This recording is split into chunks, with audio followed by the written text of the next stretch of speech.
Divya call लगाने की कोशिश करती रही, मगर सामने से कोई जवाब नहीं आया। उसके पिता की बंजर जमीन शहर से काफी दूर थी। दिव्या के पास सीधा वहां जाने के अलावा और कोई रास्ता नहीं था। घर से वैली की ओर लौटते वक्त जब दिव्या को एक अच्छी सी रेस्टोरेंट दिखी, उसने चेरी के लिए मोमोज पैक करवा लिए। डिलाइट वैली के मेन गेट पर जैसे ही वो पहुंची, अचानक कुछ सफेद कपड़े पहने आदमियों ने दिव्या को घेर लिया। उनको देखकर ही दिव्या समझ गई कि ये पॉलिटिकल पार्टी के लोग हैं। दिव्या उनसे बोली, ये क्या बदतमीजी है, इस तरह मेरा रास्ता रोकने का मतलब? उनमें से एक आदमी आगे आया और दिव्या से बोला, मैडम प्लीज कोऑपरेट, ये मिस्टर तेजस्वी का ऑर्डर है, हमें आपकी तलाशी लेनी होगी।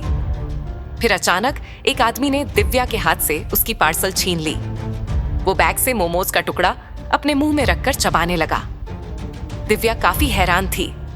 तभी उस आदमी ने मोमोज चबाते हुए ब्लूटूथ के जरिए किसी से कहा, यस सर पॉजिटिव, इसके बैग में मोमोज ही हैं। कुछ ही सेकंड में सफेद कपड़े पहने हुए एक आदमी वैली के गेट पर आया। Black jeans, blue T shirt, muscular body वाला तेजस्वी अय्यर दिव्या के सामने खड़ा था। दिव्या ने अपने आप को संभालते हुए तेजस्वी से पूछा, मिस्टर तेजस्वी, क्या मैं जान सकती हूँ मेरे मोमोज ऐसे क्यों छीने गए? अब मोमोज पे भी पाबंदी है क्या? तेजस्वी ने जैसे ही दिव्या की आंखों में देखा, उसे कुछ जाना पहचाना सा लगा। सीधा साधा सा पहनावा, भोला सा मासूम चेहरा, कथई गहरी आंखें देखकर तेजस्वी वहीं जमसा गया था। एक गहरी सांस छोड़ते हुए तेजस्वी दिव्या से बोला, मुझे आपके इरादे नहीं पता, पर मेहरबानी करके मेरी बेटी से दूर रहिए, उससे दोस्ती बढ़ाने की कोशिश मत कीजिए। This is my first and last warning. सिर्फ इतना कहकर तेजस्वी मुड़ा और वापस चला गया।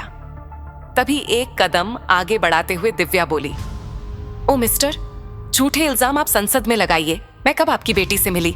दिव्या की बात इग्नोर करके तेजस्वी अपने आदमियों के साथ वहां से चला गया।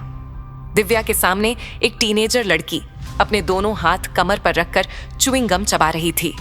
दिव्या को ऊपर से नीचे देखने के बाद उस लड़की ने दिव्या से कहा, देखो, मैं तुम्हारे जैसे लड़कियों को अच्छी तरह से जानती हूँ। मेरा भाई हैंडसम है। कई लड़कियां उसके नजदीक आने के लिए तरह तरह के बहाने ढूंढती हैं, मगर प्लीज मेरी भतीजी को हथियार बनाने की कोशिश मत करो। 18-19 साल की सुहानी देखने में एक कॉलेज टीनेजर लग रही थी। उसकी ऐसी तीखी बात सुनकर दिव्या का चेहरा गुस्से से लाल हो गया। मुंह में च्युइंगम चबाते हुए सुहानी भी अपने विला के अंदर चली गई। दिव्या की समझ में नहीं आ रहा था कि अचानक उसके ऊपर तेजस्वी अय्यर नाम का बादल क्यों गरज पड़ा। गुस्से से लाल दिव्या अपने पांव पटक कर अपने अपार्टमेंट के अंदर चली गई। उधर शारदा और रामानुज के घर पर अभिषेक सोफे पर अपने दोनों पांव फैलाकर बैठा था। अभिषेक ने अच्छी तरह से डिवोर्स पेपर पढ़ लिए, फिर मुस्कुराते हुए रामानुज की ओर देखकर बोला, उस मनहूस कुतिया से तो जान छूट गई। अब ये बताओ उस जमीन के कागजात का क्या हुआ? अभिषेक की बात सुनकर रामानुज और शारदा एक दूसरे को देखने लगे। रामानुज सुपारी चबाते हुए अपनी गर्दन झुकाकर खड़ा रह गया।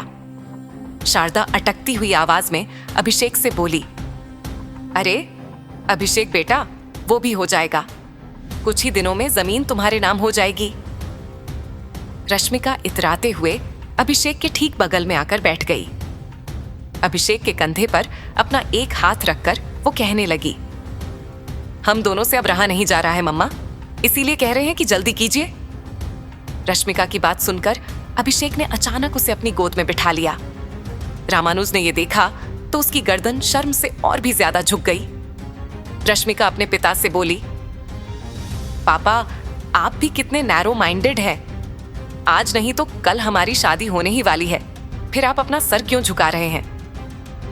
रश्मिका की यह बात सुनते ही अभिषेक अपनी जगह से खड़ा हो गया और रामानुज की ओर देखकर कहने लगा, देखिए, वो जमीन अगर हमारे नाम नहीं हुई तो ये शादी वादी सब भूल जाना, समझे? लड़कियों की कमी नहीं मेरे पास।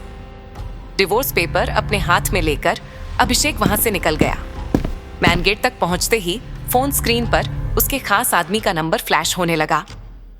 अभिषेक के कॉल पिक करते ही वो आदमी बोला, अभिषेक अन्ना, मैंने उस लड़की का पीछा किया, लगता है बहुत पैसे वाली है, डिलाइट वैली में रुकी है। मैं तो गेट से ही वापस आ गया।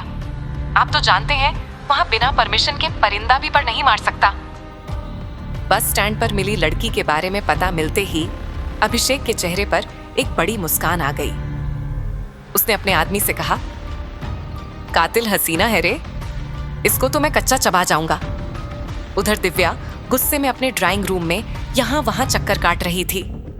उसे समझ नहीं आ रहा था कि इतने बड़े पॉलिटिशियन तेजस्वी ने उसकी इंसल्ट क्यों की थी। न तो वो तेजस्वी की बेटी से मिली थी और ना ही तेजस्वी के साथ उसकी कोई दुश्मनी थी। वो अच्छी तरह से जानती थी कि तेजस्वी अपने अच्छे कामों की वजह से लोगों में काफी फेमस था, मगर दिव्या को बेवजह तेजस्वी से डांट पड़ी थी। वो उसे जवाब देना चाहती थी। तेजस्वी का चेहरा बार बार उसकी नजरों के सामने आ रहा था। तभी दिव्या का फोन बजने लगा। दिव्या की असिस्टेंट मोहिनी का नंबर डिस्प्ले पर फ्लैश हो रहा था। कॉल कनेक्ट होते ही मोहिनी ने दिव्या से कहा, मैडम, तेजस्वी अय्यर की आईडी से बार बार मेल आ रहा है। वो साइंटिस्ट जानवी से जल्दी मिलना चाहता है। अपने दादाजी के इलाज के लिए हमारी फार्मा कंपनी से दवाई की डील करनी है उसे। साइंस की दुनिया में दिव्या असल में जानवी के नाम से जानी जाती थी। उनकी नजर में जानवी एक ऐसी साइंटिस्ट थी जो पिछले कुछ सालों से मेडिकल साइंस में टहलका मचा रही थी। मोहिनी की बात पूरी होते ही दिव्या ने मोहिनी से कहा। मोहिनी का कॉल कट करने के बाद दिव्या ने कंपनी के अपने ऑफिशियल आईडी में लॉगिन किया। तेजस्वी अय्यर के मेल का जवाब देते हुए दिव्या ने अपने ही अंदाज में दिया था, mister Tejasvi, we will meet very soon. Tejasvi Iyer को यह लिखकर दिव्या मन ही मन मुस्कुराने लगी। वहां तेजस्वी कई दिनों से साइंटिस्ट जानवी की तलाश में था। वो अपने दादाजी का इलाज के लिए पागल हो रहा था, मगर इतनी बड़ी साइंटिस्ट ने तेजस्वी को इस तरह का जवाब क्यों लिखा था, ये बात तेजस्वी की समझ के बाहर थी। उसने तुरंत अपनी मैनेजर को कॉल लगाकर कहा, साइंटिस्ट जानवी का एक पर्सनल मेल आया है, जरा पता तो लगाओ ये इस वक्त है कहां। तभी अचानक फर्स्ट फ्लोर से भागते हुए सुहानी वहां आ गई। भैया, जल्दी ऊपर आकर देखिए, मिश्का को क्या हो गया है। सुहानी की बात सुनते ही अपना फोन जमीन पर फेंककर तेजस्वी दौड़कर फर्स्ट फ्लोर पर पहुंचा। जैसे ही तेजस्वी ने मिश्का के बेडरूम का दरवाजा खोला तो बेड पर लेटी मिश्का गहरी नींद में अपनी मां के लिए बड़बड़ा रही थी। तेजस्वी ने मिश्का को बाप और मां दोनों का प्यार देने की कोशिश की थी, मगर आज इतने सालों बाद अचानक मिश्का को अपनी मां की याद कैसे आ गई, ये बात तेजस्वी की समझ के बाहर थी। तभी उसे हिंट देते हुए सुहानी ने धीमी आवाज में कहा, भैया, हो न हो उस लड़की ने कुछ जादू किया है मिश्का पर। ये बात सुनते ही तेजस्वी के चेहरे का रंग लाल हो गया। तेजस्वी ने मन ही मन तय कर लिया कि वो किसी भी हालत में अपने सामने रहने आई मुसीबत को डिलाइट वैली से निकाल कर रहेगा।